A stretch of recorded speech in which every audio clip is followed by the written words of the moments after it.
আজকে চলে এসেছি মৌখালি ব্রিজে, যেটা ক্যানিংয়ে। তো মৌখালি ব্রিজে আজকে এসেছি ঘুরতে, আজকে ডিউটি অফ আছে।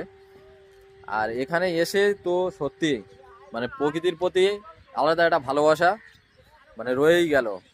মানে এই জিনিসটা যে আমাদের ওখানে পেতাম না, সেটা এখানে আসলে পাওয়া যায়। এবং যারা আসুনি এখানে এখনো জানো না যে জায়গাটা কোথায়, মৌখালি মৌখালি ব্রিজ। মানে কেউ যদি না জানো, জিজ্ঞাসা করলে, কাউকে জিজ্ঞাসা করলে বলে দেবে। জাস্ট ক্যানিং থেকে 5 মিনিট সময় লাগবে হেঁটে। তোমরা প্রকৃতির যে পাখিগুলো দেখছো, যে আমাদের ওখানে তো দেখাই যায় না পাখিগুলো, এখানে তো আসলে আজকের আসলাম। অনেকবারই এসছি, কিন্তু আজকের আসলাম যে ভিডিও মানে করব বলে। তো এসছি, প্রকৃতিটা দেখো, পাখিগুলো উড়ে যাচ্ছে দেখো শুধু।